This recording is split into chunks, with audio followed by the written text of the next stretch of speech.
नमस्कार दोस्तों, यीशु मसीह के नाम में आप सभी को जय यीशु एवं जय मसीह की। प्यारे मसीही भाई और बहनों, आप लोग कैसे हैं? मैं उम्मीद करता हूं कि यीशु मसीह की दया कृपा और उसकी अनुग्रह से आप सभी लोग भले चंगे होंगे। प्यारे मसीही भाई और बहनों, आज का यह परमेश्वर का वचन उन सांसारिक व्यक्तियों के लिए है, उन गैर विश्वासियों के लिए है जो इन संसार की चीजों को देखकर उन्हें ईश्वर मानते हैं, उन्हें दंडवत करते हैं, उनकी पूजा और आराधना करते हैं। परंतु वो लोग जिस वस्तु की आराधना और पूजा करते हैं, उसी बनाने वाले को ये लोग दरकिनार कर देते हैं, उसी को इनकार करते हैं। तो आइए दोस्तों, हम लोग पढ़ते हैं परमेश्वर का वचन प्रज्ञा ग्रंथ और उसका 13वां अध्याय, पद संख्या 1 से लेकर हम लोग 5 तक का वचन को पढ़ते हैं और परमेश्वर के इस वचन को सीखते और समझते हैं। तो यहाँ इस तरह लिखा है, वे मनुष्य कितने मूर्ख हैं, वे मनुष्य कितने मूर्ख हैं जिनमें ईश्वर का ज्ञान नहीं है, जो दृश्य जगत को देखकर सत्य नामक ईश्वर को नहीं जान सके, जो सृष्टि को देखकर सृष्टिकर्ता को पहचानने में असमर्थ रहे। आमीन। प्यारे मसीही भाई और बहनों, यहाँ प्रज्ञा हमें क्या बता रहा है?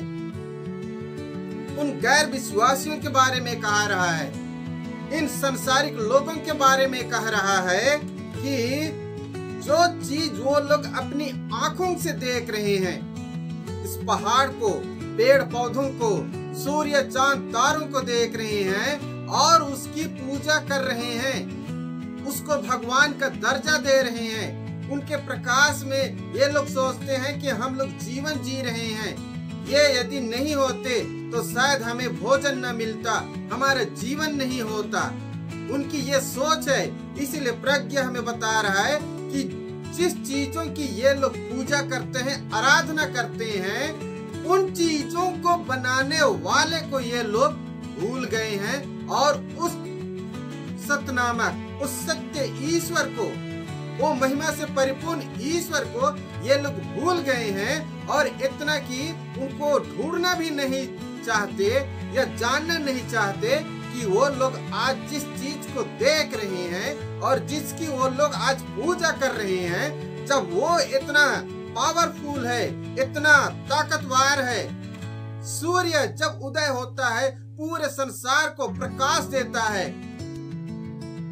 और यदि उस सूरज में इतनी ताकत है, इतनी गर्मी है, तो आप अनुमान कर सकते हैं उसको बनाने वाला कितना महान होगा, कितना शक्तिशाली होगा, कितना ताकतवर होगा।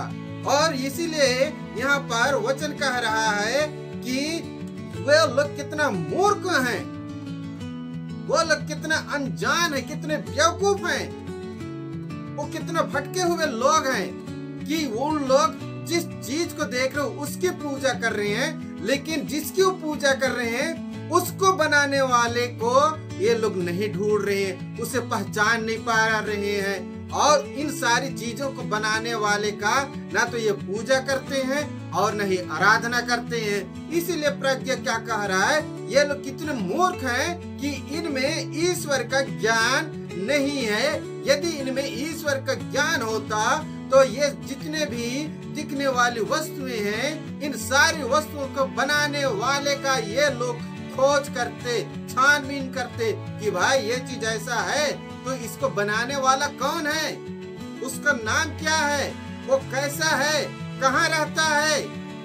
आगे लिखा है, किंतु उन्होंने अग्नि, पवन, सूक्ष्म वायु, तारामंडल, जल का तीव्र प्रवाह अथवा आकाश के ज्योति पिंडों को संसार का संचालन करने वाले देवता समझा है।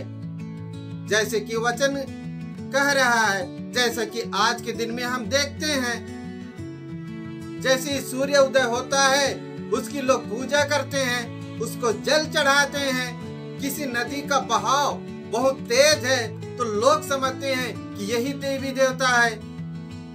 आकाश में तारा मंडल को देखते हैं तो कहते हैं इन्हीं के वजह से ये पूरी दुनिया का संचालन हो रहा है। इसी तारा मंडल की वजह से, इसी सूर्य की वजह से दिन और रात हो रहा है। लेकिन उन्होंने ये कभी भी जानने की कोशिश नहीं किए या कभी सुनने का भी कोशिश नहीं करते हैं कि आखिर इन वस्तुओं को बनाने वाला कौन है। और आप कितने किस्मत वाले, कितने भाग्यशाली हैं कि आपके पास इन सारी चीजों को बनाने वाले का नाम भी पता है, उसके बारे में भी पता है।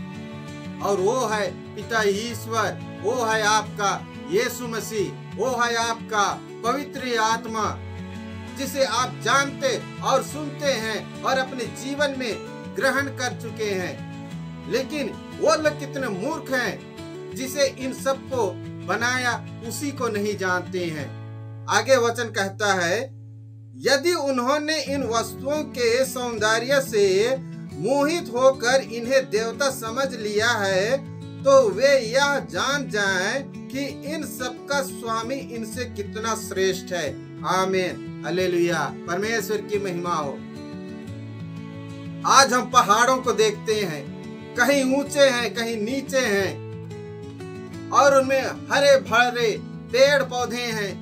आकाश में देखते हैं, दिन में सूर्य अपनी चमक के साथ, अपनी प्रकाश के साथ सुबह उदय होता है, शाम को अस्त हो जाता है, और जैसे ही रात होती है छोटे छोटे तारे आकाश के पूरे भर जाते हैं। तारों का पिंड दिखाई देता है और उनके बीच में मन प्रकाश वाला एक चांद दिखाई देता है। परमेश्वर का वचन क्या कह रहा है, जब इन लोगों का सौंदर्य, इन लोगों का सामर्थ, इन लोगों की सुंदरता और इन वस्तुओं की चमक इतनी तेज है या इतनी अच्छी है, या इनकी बनावट, इनके दिखने की जो आकृति है वो इतनी सुंदर है, तो आप कल्पना कर सकते हैं कि इनको बनाने वाला कितना सुंदर होगा, इनको बनाने वाला कितना पराक्रमी होगा, इनको बनाने वाला कितना शक्तिशाली होगा, वो कितना महिमा से परिपूर्ण होगा। परमेश्वर का वचन कह रहा है इन सब का स्वामी इनसे कितना श्रेष्ठ है। और इसीलिए उन सारे संसारिक लोगों को जो परमेश्वर को नहीं जानते हैं, जो यीशु मसीह को नहीं जानते हैं, उन्हें आज आपका प्रज्ञा क्या कहता है, ये लोग मूर्ख हैं, ये लोग बेवकूफ हैं। इन्हें ढूंढना चाहिए उस ईश्वर को, उस व्यक्ति को ढूंढना चाहिए जिसने इन वस्तुओं को बनाया है।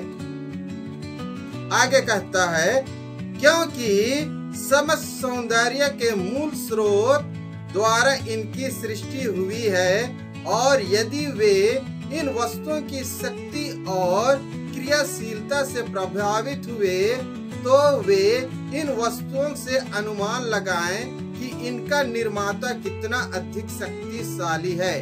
आमीन। क्या कह रहा है वचन,